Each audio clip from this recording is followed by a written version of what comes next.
to India and what he thinks about the situation in Israel. That interview coming up on the other side.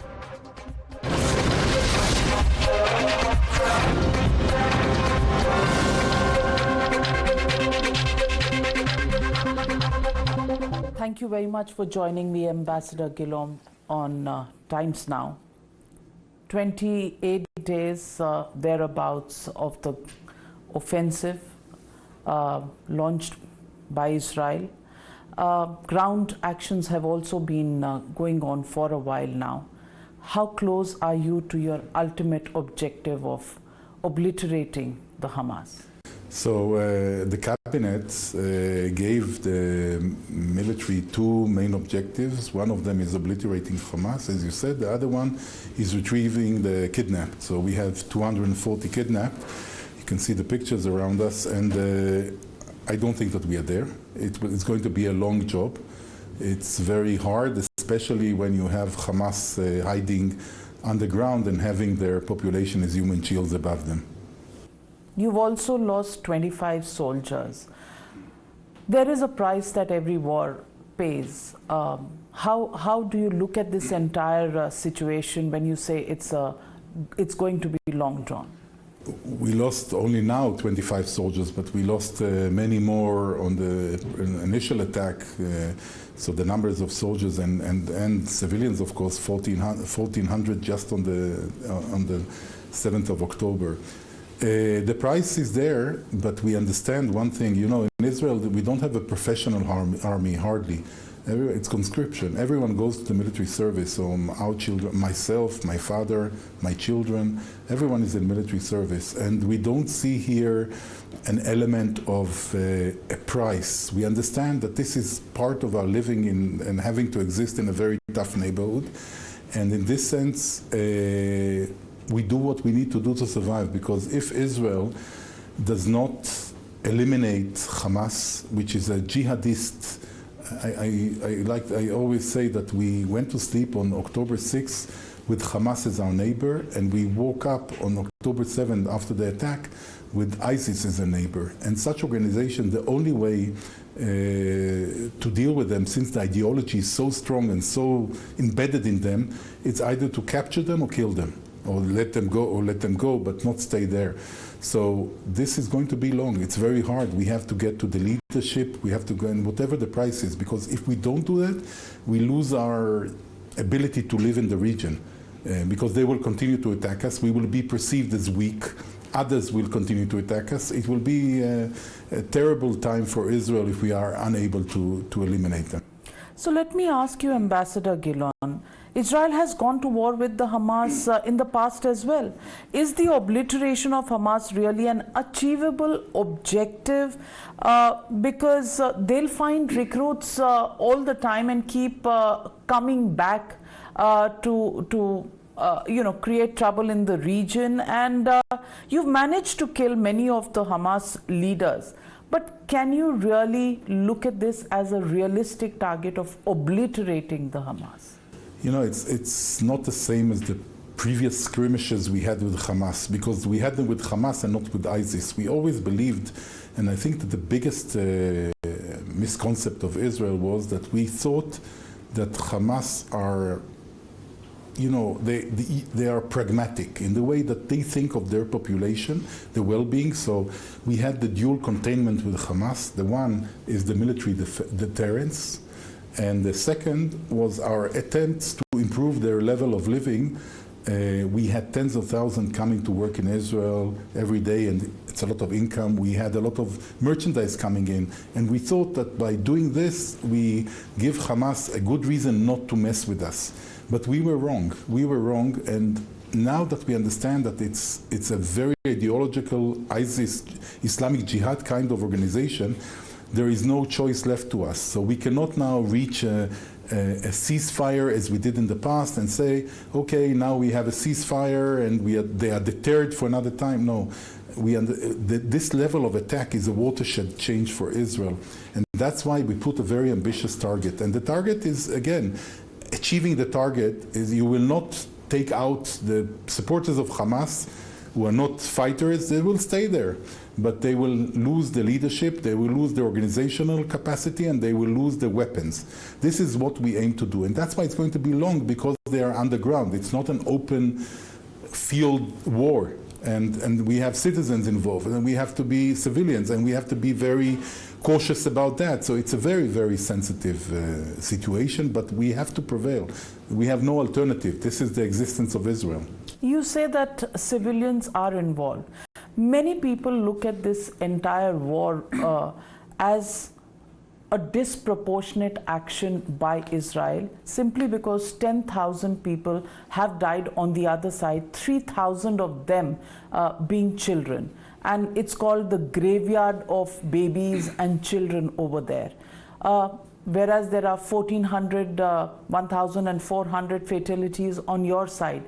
Is it disproportionate? Are those numbers really telling you the correct story? Yeah, first of all, there is a huge difference. Numbers are not relevant here, because the difference that we have here is that a terror organization, came and penetrated Israel, 30 Jewish communities, and started slaughtering people in their beds, cutting, decapitating, raping, killing babies, burning families, children in front of the parents, parents in front of their children. It's one thing. You cannot compare it to the reaction of a democracy that is coming there in order to try and eliminate the risk. So the proportionality is wrong, this thinking that you have to equate numbers. Numbers are not relevant here. We have to be proportional to the threat that they are posing to Israel. This is where we have to be proportional. And one has to understand that the threat is the destruction of Israel. That's what they call the leaders. It's not my invention. They say that. We are here to eliminate the Jews, kill the Jews, by the way, destruct Israel, and also in their covenant they speak about killing Jews around the world, not only in our region. So the threat is very huge. Comparing of numbers is not relevant, although I wouldn't trust all their numbers, but we know what happened with the hospital, that they claimed that Israel is the one that attacked, and after 5 minutes from the attack, they already had a body count of 471 people, not 470 and not 472. So even the numbers, but I'm not putting that even on the table. Take it with a grain of salt. I don't see any numbers of the terrorists that we are killing. So as if all the people are civilians. I didn't see any. They didn't declare that Israel killed 2,000, 3,000 terrorists. So the number is not given by them. Anyhow, it's not about punishment. It's about making sure that this threat is eliminated. And I think it's also for the best. It's not only about Israel. This is going to serve, if there will be the perception that the jihadists are winning, especially against Israel, which is considered probably the strongest military in the region, it will give backwind to, you spoke about the fact that you cannot eliminate terrorists.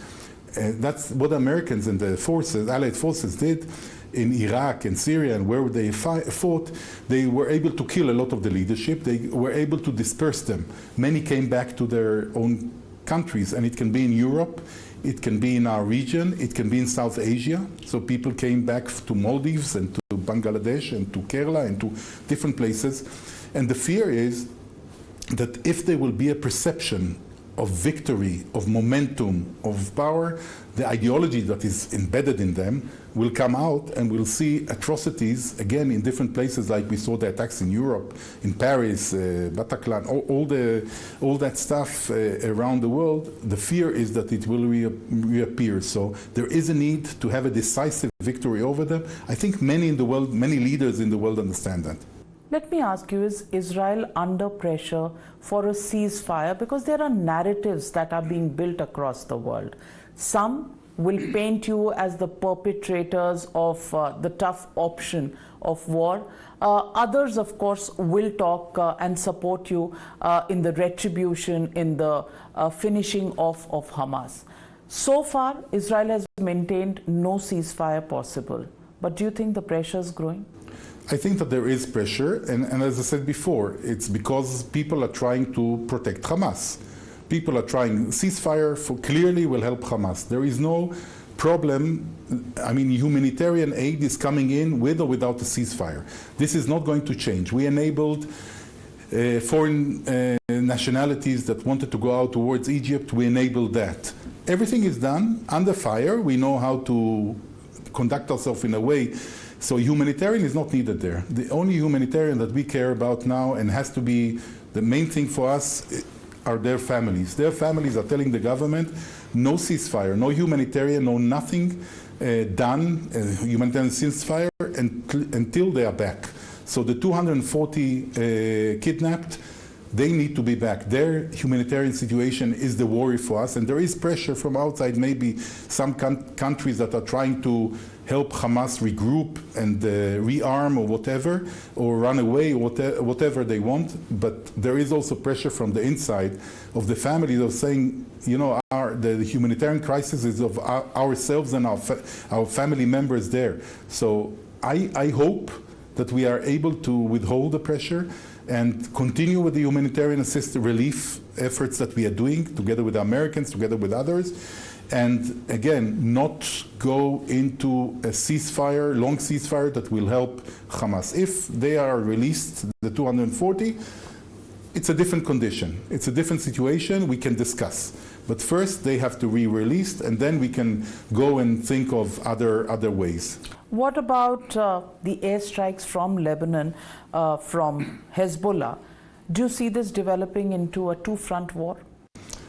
I don't know. It's quite clear. If you look at the region, you understand the Iranian connection, because there are four, if Iran is the octopus head, there are four military arms that are armed, trained, and financed by Iran.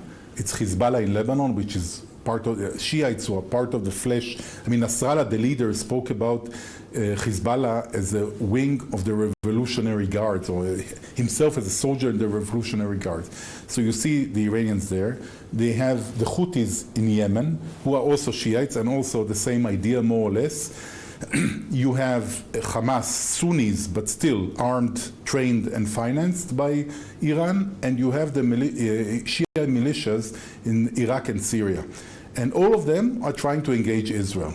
And you see also the Iranians very active, not only vocally speaking, also coming in the second week or the first week after the attack on Israel. Immediately the Iranian foreign minister came and met all the heads of the terror organizations. You saw that in other places when they're speaking, threatening. If we will have, we hope not to have a second front, not now. If we will have to deal with two fronts, we will deal with two fronts. Ambassador Gilon, what do you know about the safety of the hostages who've been taken? Because two Israeli hostages were released earlier, two American. But then we also know what they did to Shani Lok, the German-Israeli woman. What do you know really about the safety? And is there any conversation with any other country in the region to try and mediate and get the hostages released? We unfortunately don't know, because I don't want to say another war crime, but yeah, they even don't let the Red Cross visit the people to see how they are, where they are, what conditions they are. No, it's a huge concern for us what's happening with them. We don't know how they are treated. There were five that were released, two, and we released by force another young lady, young soldier. All those who were released were in okay condition. It was in relatively early stages, but time is passing.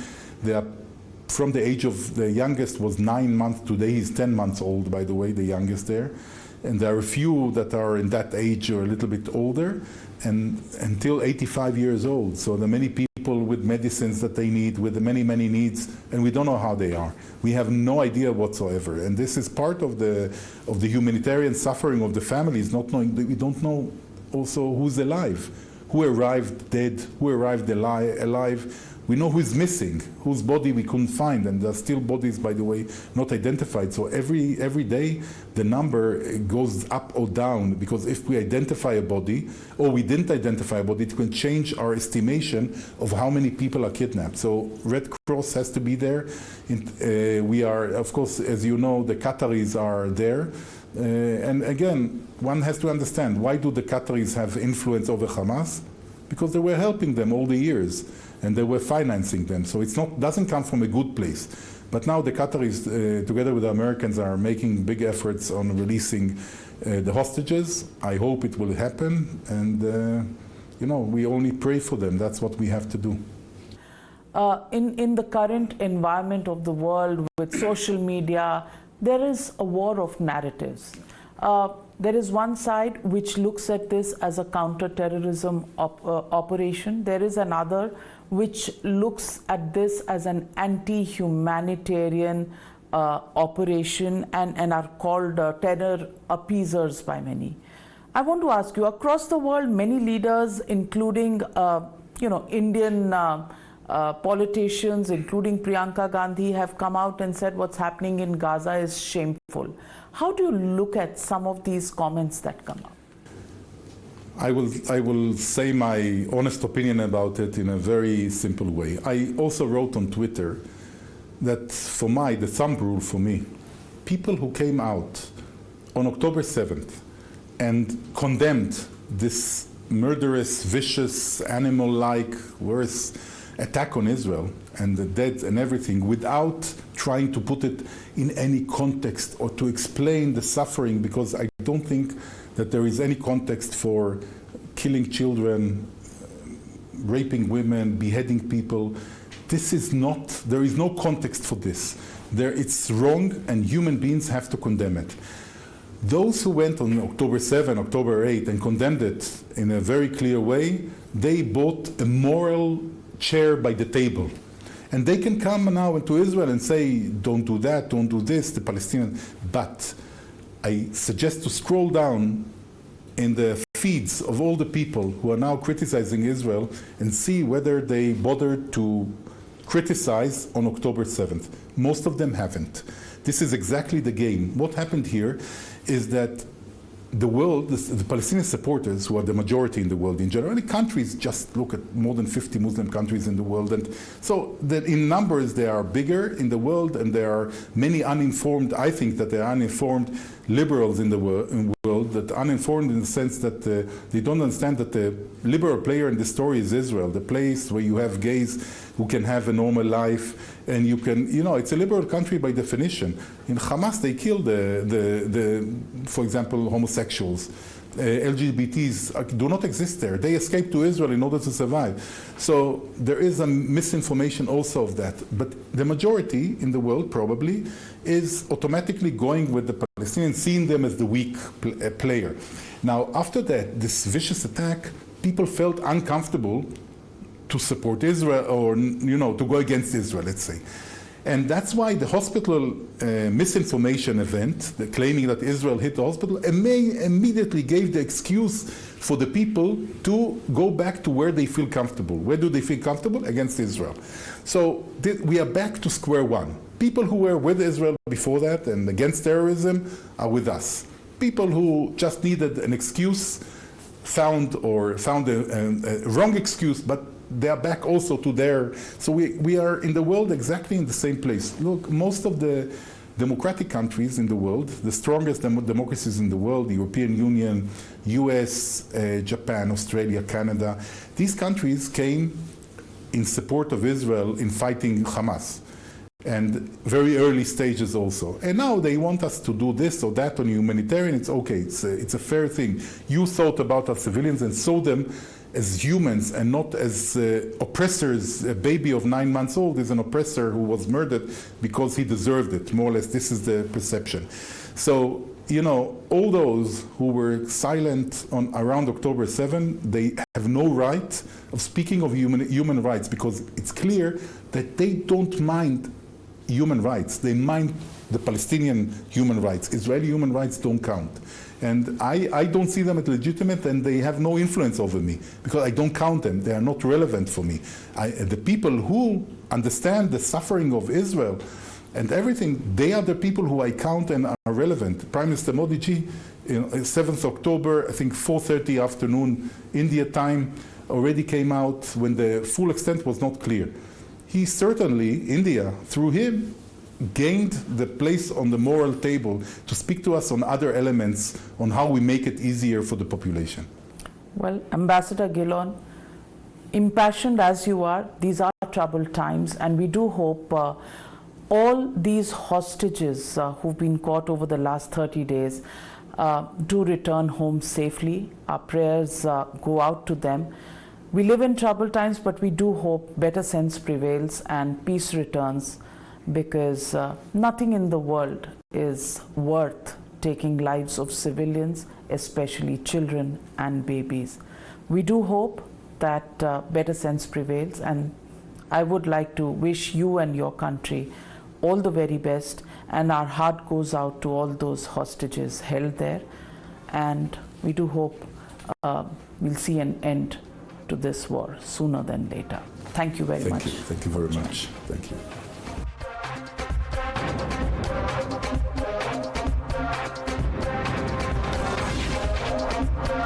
You were watching the News Hour.